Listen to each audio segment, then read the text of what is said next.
It's what we do is we talk to a ton of people from out of state that are just looking to understand the market, get answers about the property. If I could afford a rental in Colorado, I would, but the market there just isn't good. So the second house you bought was one that threw a wrench into me a little bit, because it was one I bought and then I didn't know it was up for being on a demo list. I probably, like a lot of real estate investors, got the idea of getting into this because of Rich Dad Poor Dad. Yeah.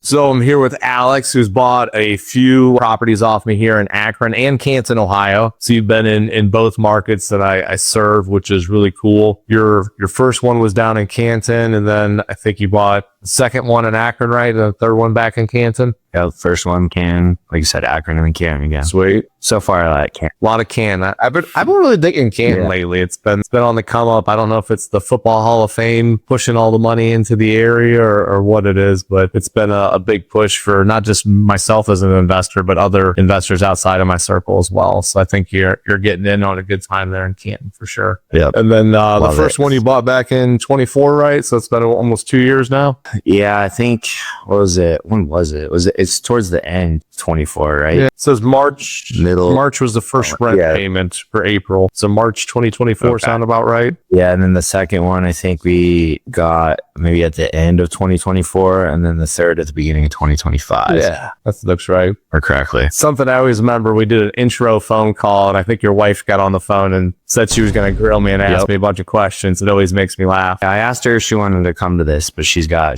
the baby right now, so that would have made the interview great. She would have been on here, been firing questions. She's definitely the question asker. I'm just pretty much like, yes, no, cool, sounds great. Awesome. So outside of real estate, do you have any other investments that you do, or just, every once in a while I'll mess around with the gambling that is the stock market? But I get in an argument with my father-in-law all the time about how the stock market is not the way to go. That's about it, Joe. Just the three rentals. I mean, I'll be honest, I stopped contributing to my 401k because I'd rather get into real estate than that, just because of my thoughts on the stock market. But other than that, I mean, my wife has a traditional 401k from a previous job that we still have. But outside of that, it's just the rentals right now. Yeah. I started off with like a mutual fund when I was like just getting out of college, and I haven't touched it since I really started diving into heavy real estate. The returns are just, I feel like, so much better. It's more stable. It feels like tangible, which is awesome. I have a few clients that actually buy houses in their IRA with money they have in it. So the second one that I ended up getting, the one in Akron, I took a loan out from my 401k for it. Nice. Like, quote unquote loan. It's not necessarily a loan, I'm paying myself back, and I get all the interest that I paid myself back with. But yeah, that's how I got the second one. And it's a write-off to the real estate investment too. So that's a double win. I like that. I was smart. Yeah. Nice. Yeah, I wish I had more in there to take more out, but they told I tried to ask them a couple months ago. They're like, no, you can't right now. You can't just print more money in the IRA like the U.S. government, so you have it. Obviously, we talked about the wife a little bit. Was a little bit skeptical. You guys not living in Akron, not living in Canton. I think you're in Colorado, right? Suburb of Denver. Nice. So what gave you the confidence, to buy a house off of me? So we got on the phone, we started talking. What was like the green light? What made it a reality? Probably the green light was talking to you. I think I got introduced to you from Rent to Retirement. I probably, like a lot of real estate investors, got the idea of getting into this because of Rich Dad Poor Dad. Yeah. Everybody reads that book who I know who ends up buying real estate. And then it took me probably 4 or 5 years, honestly, of like researching and reading to finally pull the trigger and reach out to Rent to Retirement. And then they introduced me to you. I tried to explain it to my wife, which I can only read it, can't explain it. So that's why she jumped on, asked all the questions. And then I think once we hopped off with you, we both felt like really good about getting into it. The first one was just such a smooth process, from like your team to property management team to Rent to Retirement team. Like, everything was just so smooth and easy that we're like, we got to do this again. So then I think I ended up asking you the second time. I'm like, hey, what do you got coming up? Yeah. And then it's kind of how we got into it. So far, I have no regrets. Nice. Awesome. I really like the second house you bought was one that threw a wrench into me a little bit, because it was one I bought and then I didn't know it was up for being on a demo list. And I bought houses that were in far worse condition, right? So I bought the house. And then 2 days later, after I bought it, they slapped a notice on the door that it was going to get demoed. So the city was completely, every nook and cranny of that house has been inspected by the city, by your outside home inspector, an appraiser. So they really got after me on that one, which was fine, but it was a scary moment because I just bought the house and I thought they were going to tear it down so that we could save it. Yeah, I remember that one took a little bit longer for us to close on just because of all the red tape you were going through. Yeah, I had to get it cleared, but you wanted it and it got leased out super fast. So like it was a good house. I think it was already leased out when we finally closed. So it was already like somebody's already in it, if I remember correctly. Yeah, the leasing team has really been doing a great job. I know there's added a few new leasing agents. I think just had a lot of people like all pushing for the same goal really helps. I know you talked about, speaking with the property management company. Did it make you feel like more comfortable since it was kind of in-house, since my uncle runs the property management company? We actually share an office, which is kind of cool. So I'm close to everybody, which is really nice. Yeah, I think I ended up talking with Kay for probably like 30 or 40 minutes on the phone and then just came away with that feeling like really good, really positive. So that was definitely like, there wasn't like a call that I got done with, like whether it was you, Kay, or anybody, we were in retirement where I was like, this is not what I want to do. Like everybody was very welcome, very knowledgeable, got all my questions answered, my wife's questions answered when she popped in with them. So it's like we were feeling really comfortable from you, from Kay, from the product management team, everybody. Sure. So like we felt like we knew you all for like a long time. Yeah, we try to, I mean, it's what we do is we talk to a ton of people from out of state that are just looking to understand the market, get answers about the property, and just kind of, understand the situations, which is, everyone has a unique questions and things like that. So always trying to adapt to that's, super important. I know you and I both sharing 44 and at Yahoo emails definitely helps too. Alex Payne 44, yep. It was my football jersey too. Yeah, tie it together. It's my hockey team. So there we go. Sports related. You knew it was meant to be. Yeah. I think I'm the only person. I think I'm the only person that still uses my Gmail and has a professional company as well, where all my office staff still have their own like at quick close houses at this, but I still have my Gmail. I don't blame you. Like I said, Alex Payne 44 still use it all the time. It's been the good one. So one thing too, I know we talked about, I own rentals in the area as well. Does that make you, for someone that's not from the area, does that make you feel more comfortable that I'm also buying rentals here, and investing as well?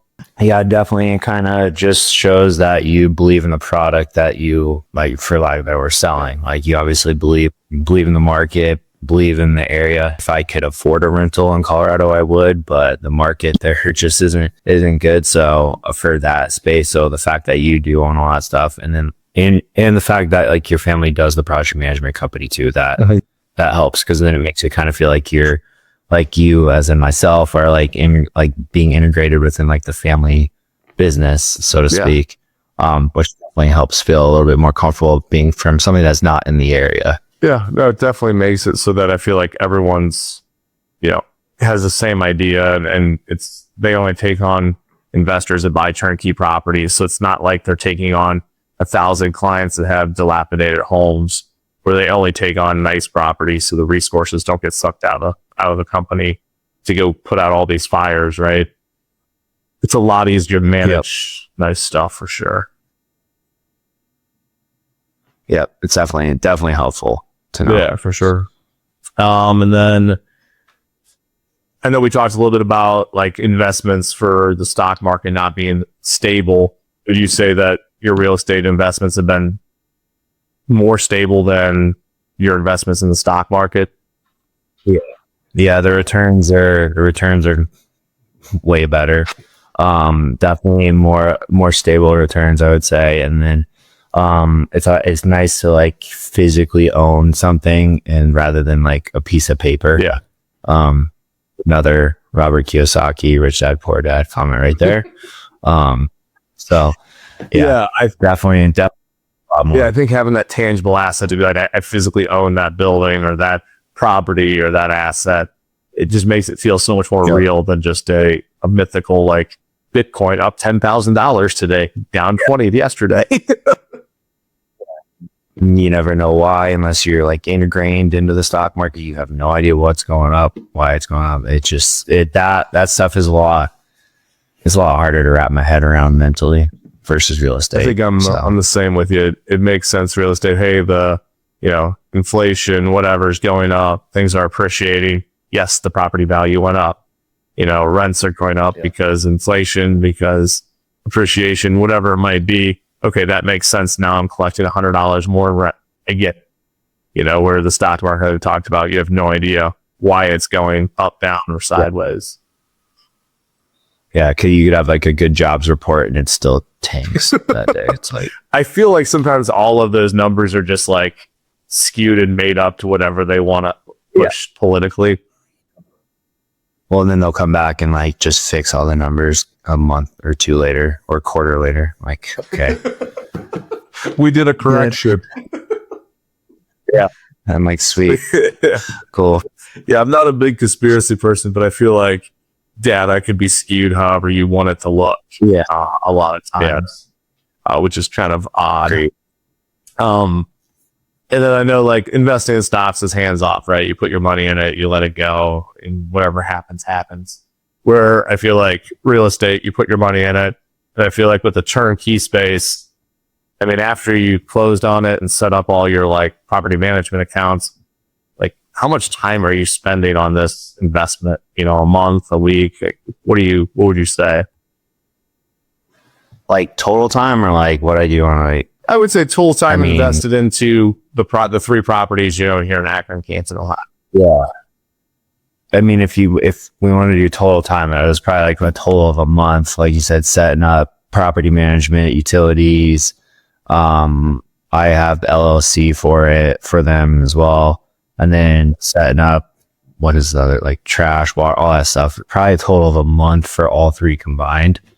And now it's just pay the mortgage when you get the rent payment and then love it. So So once it's set up, it's pretty much driving itself, right? Yep, it's driving itself. So it's easy to like, I think like, it's like you get hooked once you get the first one and then you try to figure out how to get the next one and then the next one. And then they tell you can't take any more money out of your 401k. So then you're trying to figure out how to get the next one after that.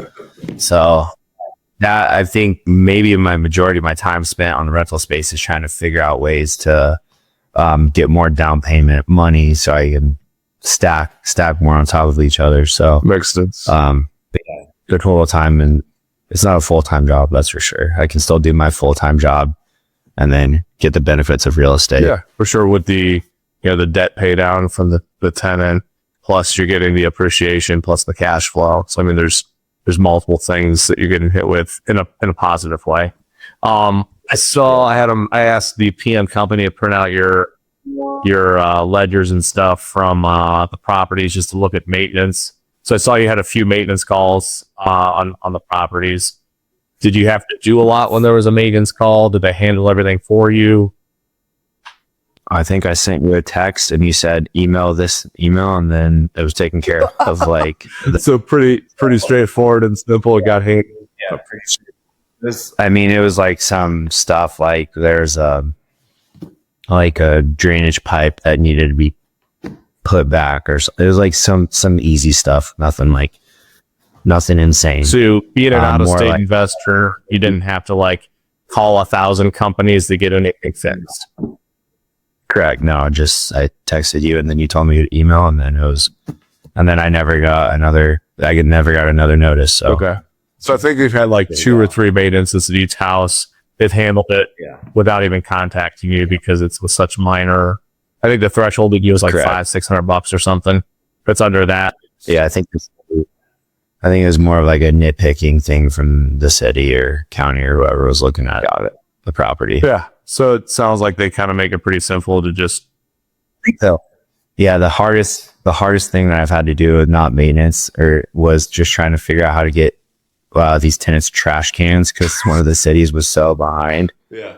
And I kept getting like email, like calls from the city, like, "Hey, your tenants need trash cans." I'm like, "Hey, well, why don't you send them out to them?" Like, what do you need? The paid the trash bill. Can you get me some trash cans? Yeah. Yeah, I That was know. Something else that I thought was worth talking about too was the one property you bought in Canton came in a little bit lower on the rent than projected, but as I always tell everyone, if it comes in less than I projected, I cover the difference for the first year. We did that on yours, correct? Yep, correct. Yeah, that would be the third one that we got. Came in, I mean, still cash flows. It's just, I think it was $100 less than projected. So it's not like it was like a glaring difference, but yeah, you ended up coming up with the difference, for that first year. And then so far smooth sailing on that one as well. So, key note here. Go ahead and send an email to the PN company and schedule it to go out in February to ask for an increase, because you can actually increase 2 months before it's due, and you should be able to. Yeah. I've always had really good success getting big increases from Section 8. I know I just accepted a rent on one of my ones in Akron. It was a little low, I thought, but I was like, one of my own personal rentals. But I was like, once I get the year 2, I'm going to be able to ask for $100, $200 extra. And they usually go for it. So, yeah, I can't believe it's going to be already a year on that one. That's crazy. Yeah, it's coming up in May, I think, would be your 1 year on Clinton, which. Yeah, I think I'm coming up on 1 year on the second one in Akron. Yeah, Waterloo. Yeah. And then your first one you bought, were you able to get a rental increase for a year? So I decided not to do it for the first year. After the first year, just because I'm like, I have to go back to Robert Kiyosaki, but then I'm listening to Ken McElroy and stuff like that. They're like, make sure you take care of your tenants right now. It's going to a renter nation. So I was like, yeah, let's just keep it where it's at for this year. So, I didn't tell my wife about that till after the fact. And she's like, what are you doing? I'm like, well, I'm like, hey, we get everything's paid on time. Like we're good here. So. Yeah. But yeah, I didn't probably will do this year, but like I said, they've been great tenants. So I had no issues keeping it the same that time. So yeah, I've done that before. I usually at least always try to ask for something, even if it's like $20, because usually most people are. I think that's probably probably be something like 25 this next time around. Nothing too intense. Yeah, because if you ask for $100, $200, you're just gonna find a new place to live. Yeah, exactly.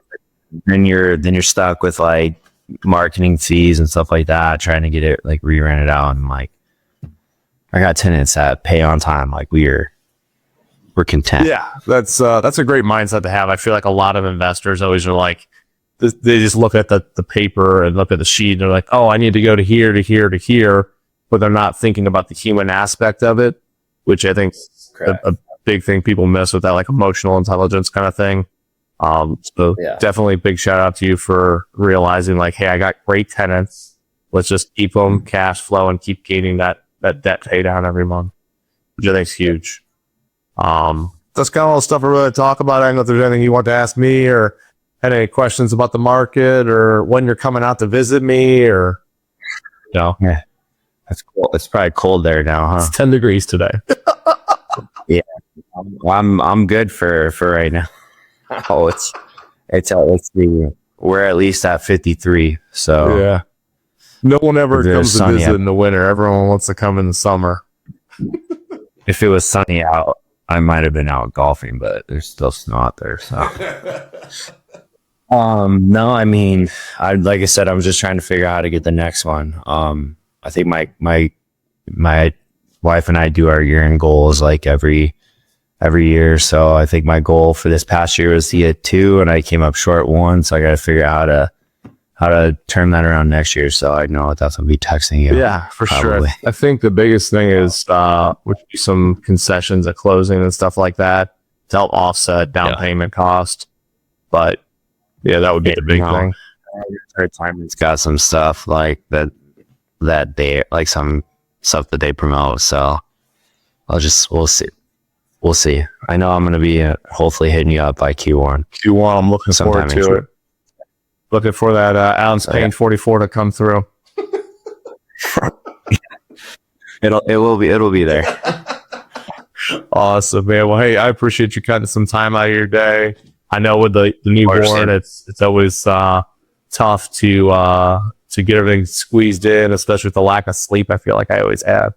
So Yeah. appreciate you cutting some Like I time said, my out wife's for me. trooper on that part. So Awesome. sweet. All right, well, hey, I'll talk soon. Have a good one.